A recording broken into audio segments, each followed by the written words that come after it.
You're breathtaking.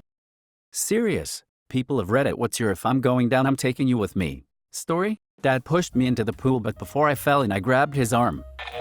I was rock climbing and this guy who was my belayer for the day was kinned off a dick. Well, no surprise. Dickwad spends most of his time flirting with a cute girl who is friendly but seriously not into him. He gets chewed out by our lead for not paying attention, which means he continues to not pay attention as he is incapable of picking up cues. Well, there's me, 25 feet or so off the ground with my rope slack and feeling my hands slipping because I'm just running out of steam. Now, having told him 3 times to pick up the slack, I look down and see he's completely ignoring me to chat with this girl again. My mistake was looking down. As I reach to readjust my weakening hold and slip, the rope shoots out of his limp, sausage-like fingers and I began to fall. I know a properly tied off rope shouldn't do that. I don't know how he fricked that up too. My only thought is if I'm going to fall, I'll damn well land on him. Well, I did. I landed straight on his cushy, asshole body. I was barely injured. He was taken to hospital after having 80-odd kilos land on him from 2 stories up. I never happened to see him at that rock climbing club again. When I was stationed in Korea, my sergeant threatened to tell command I was drinking underage. Fortunately, I had pictures of our squad drinking and he was present, so I told I would show them to command if he told on me. My grandma lived on a main road in Miami. She had grapefruit trees in her yard that grew huge grapefruits. When I was little, my older brothers taught me to roll the grapefruits out into traffic and watch them splat as the cars drove by. They couldn't see where the fruits were coming from because we hid behind the bushes to launch them. It was kinda like reverse Frogger. The goal was to get a good splat. When I was 15, Grandma's health was declining, so my family stayed at her house for a couple days to get it cleaned out and ready to sell. I decided it would be fun to take my younger brothers out and show them grapefruit splat. After about 10 minutes of us hurling double-digit grapefruits out into traffic, one of us rolled a big, fat grapefruit right in front of a cop car without paying attention. We all ran to the backyard, but when I looked out front, my youngest brother Barry was still out there. Apparently he froze up. I come walking up hurriedly to the police officers and tried to play it off. What seems to be the problem? Officer, I asked, who are you and where are this boy's parents? He asked. I replied, I'm his older brother. My parents are at the grocery store, so I'm babysitting until they get back. The cop was super chill and goes, okay, well, your brother was rolling grapefruits out into traffic, so we just stopped to explain to him why that's dangerous. I looked over to Barry and winked to let him know that we were about to be off the hook, and I said to the cop, I'm so sorry. I'll make sure to have a talk with him and it won't happen again. Well, frickin' Barry misread my wink as a taunt, so he looks up at the cops and goes, he's the one who showed us how to do it. He ran away when you stopped, and my dad's not gone. He's inside. The cop looks down at me with a huge grin and says, let's go see Dad. I proceeded to get a huge ass kicking for bringing my brothers into something dangerous, then grounded for lying to the cops. I once worked for a startup company, and they missed one of my paychecks. It wasn't a gigantic deal to me because they were a bit strapped for cash and we had a big release coming soon, and I was decently paid anyway. So I just said frick it. They then fired me 2 days before release, making it sound like I had been inadequate despite zero indication from them that I was such before the day. So I made the proper legal arrangements to recoup my missing paycheck and told them I'd be going to labor and industry. I had already filed a complaint, because if they were going to fire me after I worked 70 hours a week for over a month to try and meet their deadline, out of nowhere, I sure as frick wasn't going to cut them the slack of an entire paycheck. I got my paycheck. They went out of business because they were corrupt and had been misusing investor funds for years before this, unbeknownst to me, and I laughed my way to the bank.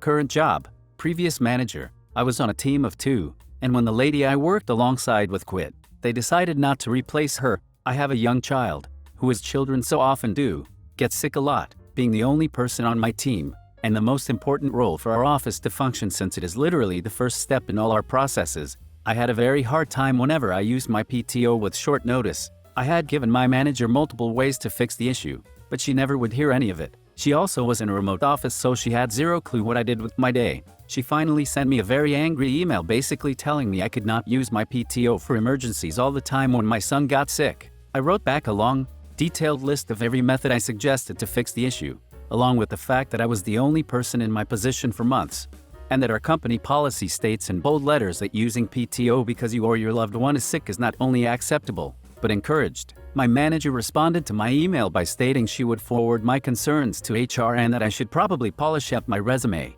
but HR was in our office that day, for the first time in 6 months. Great coincidence, right? So I went in, asked if I could speak about an issue concerning my manager, and explained everything as it happened. The HR rep had this look on her face like she was going to murder someone. She asked me to forward the entire email chain to her, which I did. Then she called me back to talk to her.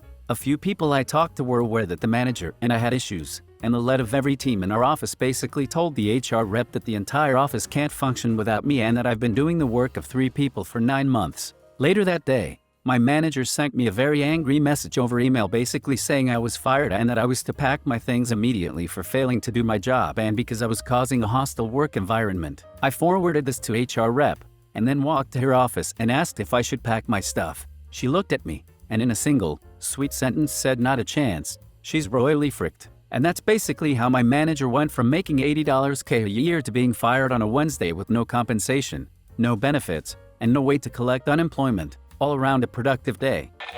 When I was in 8th grade, we had to create a presentation on a book we had just read, including a skit from one of the scenes. Here's the best part: we were forced to work in groups. Being an introvert, I hate group work. What I hate even more is when your group mates don't do their work. The day we were assigned the project, we decided to divvy up the slides equally. It was a Google Slides, so we could all contribute to the same document. The class ended, and I had already finished one of my slides. One boy only changed the color of the title, and the other 2 didn't do anything. 2 days later, I had finished all of my slides. Nobody else had done anything. I offered to start the script for the skit since I had finished, and asked for the others to contribute. Nothing. A couple more days passed. I had finished the skit as well, and all of the other slides were still empty. Finally, the night before the assignment was due came. I had hoped that even a title had been added. The slides were still empty. I finally decided to just finish it myself. I was up until about midnight, and the slides were not the best quality. Finally, presentation day comes. Of course, my group mates felt absolutely no remorse for doing no work. It was their turn to present, and my group mates nominated me to present. I finally decided to show them the consequences of their actions. I told them that we were all to present the slides we were supposed to work on. They obviously didn't know what they were doing and were extremely unprepared. My grade went down, but theirs went down even more.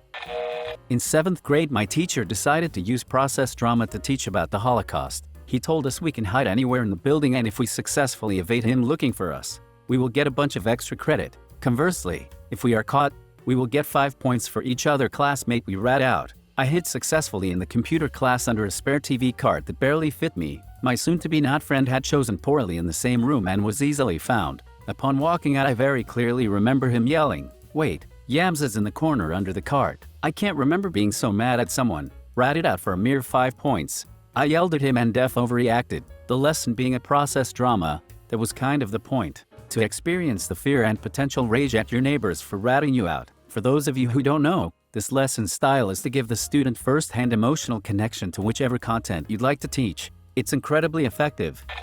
If you're Canadian, you've done this to your BFF while slipping on ice outside of school at least once in your life.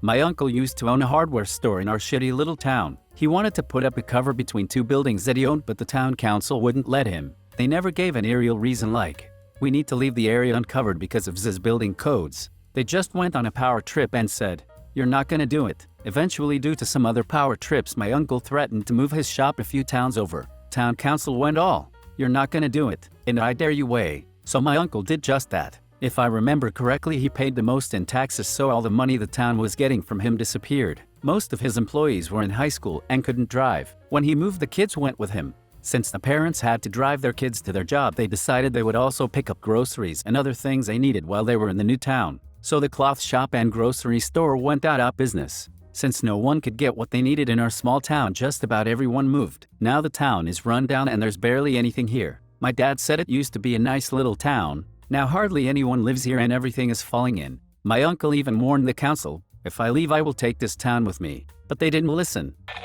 My next door neighbor kept picking my plum tree dry when I would go out of town, so I cut it down out of frustration. No plum jelly for anyone.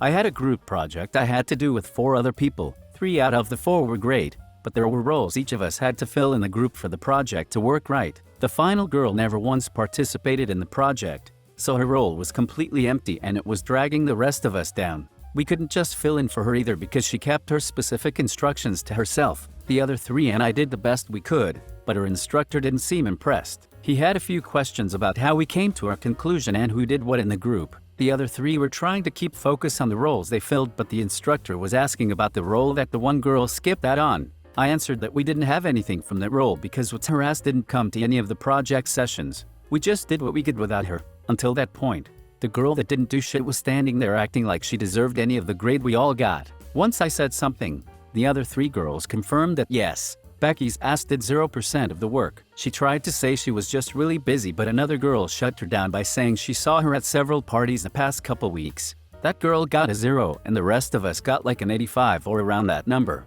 I felt like a snitch, but frick that girl. Got a bad math teacher fired when I was in high school. He taught advanced maths for the older high school kids, and the guy really was a math genius. He didn't want to be a teacher and didn't have a knack for teaching. His style was more it's right there, just do it. And we were all like we're 16 and taking pre-calc. You need to break it down for us. This isn't a Nike commercial, but he never did.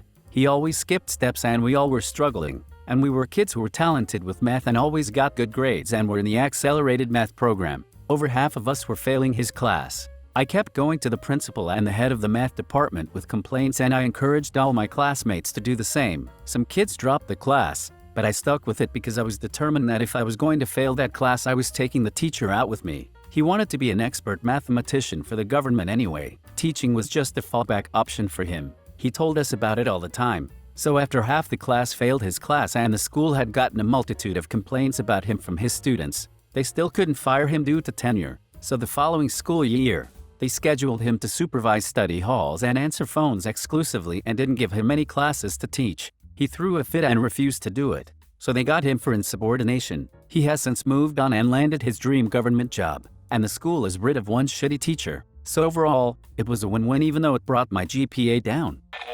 In 3rd grade, my friend told my crush I liked her, so I told everyone he put high finger in his ass. He didn't, but I had a reputation for never lying, so they believed me. Please subscribe if you liked the video. It really helps the channel to grow. See you again.